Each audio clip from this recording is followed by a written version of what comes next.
Welcome to Insights to Impossible. My name is Hansen, and today we're going to talk about the magic of perspective. But before we dive into today's lesson, do me a phenomenal favor and hit like below, and even share a little comment or two about how this material has helped you. I truly would appreciate it. You can even ask a question in terms of what you would like for me to dive into in the future. Now let's get going. Magic, contrary to popular belief, does not happen on stage. Magic happens in the only place it can happen in. The illusion can only exist in one place and one place only, and that is in the mind of the audience member that is watching the trick. For us on stage, back in the days when I did the big production shows, it wasn't magic. For my technicians, my dancers, it was far from magical. Sometimes it was long hours, hard work, bruises, cuts, and burn marks. And yes, these are real images from my dancers after 1 week of rehearsals. But then, when the audience showed up, it became magic. How can something look so incredibly impossible from one angle and from the other it's reduced to painful mechanics? What's the key word? You guessed it, it is perspective. You and I don't see the world with our eyes. We do not. We see through our eyes. We see with cells of recognition in our brain, and those cells are programmed based on our belief system and our assumptions.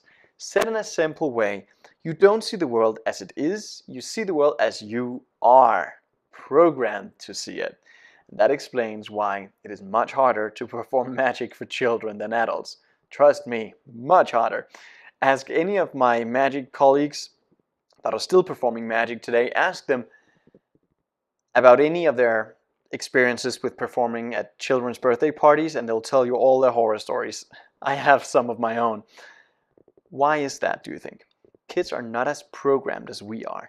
Their imagination is wide open, and they're able to grasp multiple perspectives at the same time.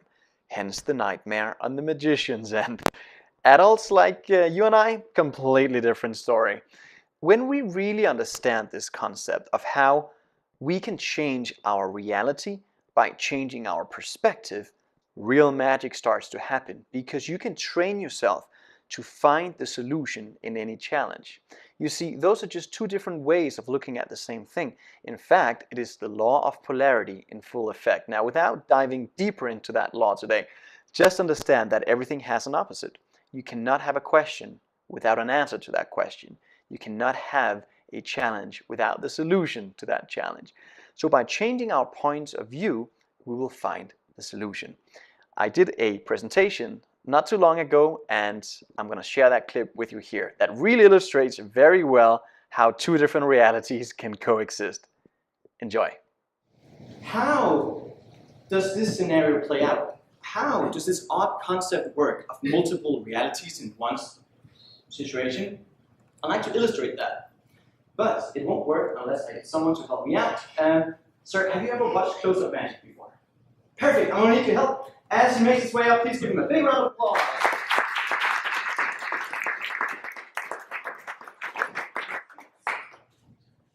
Mr. Max, nice to meet you, Max. Hold on, please. Perfect. Max, we're going to play a little game. It's very simple, but what Max sees and what you see will be two different things. Hopefully, according to you. We'll see how this goes. When you see something, don't give it away, don't say it out loud, don't point, just let Max have the experience of this. All right, Max, we're going to play a very simple game. It's called In Which Hand is the Paper Napkin In? Right? So either right hand or left hand. Very simple. All right, here we go. Which one? Left. Just point to the one. Yeah. Never believe the magician.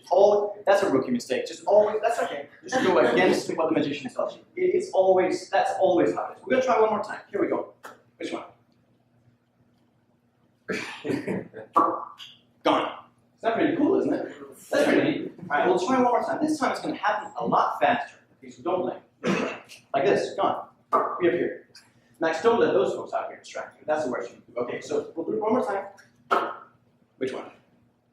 It reappeared right back there. That's exactly it. Right back there. Yeah, that's so cool. We'll try one last time. Right or left? Right. And yet again, gone. Pretty neat. Now, in this moment, Max, in this moment, would you believe you could perform this trick? No, right. Would you believe you could perform it? Yes. Yes. Yeah, right? What's the difference? What's the key here? Perspective. Perspective. All I did was throw them over your head in a moment of misdirection. Have a look, Max. Thank you for being a good sport. This trick is called in over your head. Now, I always believe that there is a better way. There's a different way. There's always a different way. And by consistently looking for new perspectives, we'll find that better way. All right? So, Max, this time, I'm going to ask you to just drop the box to the floor. Just drop it. Yeah. When I'm moving close, just hold on to my wrists. And by changing the perspective, you find that better way, like this. Watch. Because we don't see the world as it is, we see the world as we are. Give him a big round of applause. Wasn't that incredible to see how he just didn't see how the trick happened? Because he was operating with the silo mentality, the one way of looking at things. And yet you have the whole audience, 200 people or more, seeing the bigger picture. They saw how the trick worked, but he couldn't see it because he was locked into his perspective. When was the last time you found yourself to be in that situation, not being able to see the solution? Now, do you think it would change your results if you started asking yourself what other possible ways there was to look at that thing? I think so. In fact, there's a great technique I'm going to share with you that truly has helped me over the years, and it is in fact a simple question that you don't ask anyone but yourself. And the question goes, what is the illusion here? What is it that I'm programmed not to see? Because remember, we don't see the world as it is. We see the world as we are. Change your perspective, you change your reality for better results. Now, before we round up, please again do me a fantastic, phenomenal, fabulous favor of clicking like below if you haven't done so already, and share this with a friend or family member that you believe could benefit from it as well. And now, my friend, remember, it is not who we are that holds us back. Far from it, there's infinite potential within you and I.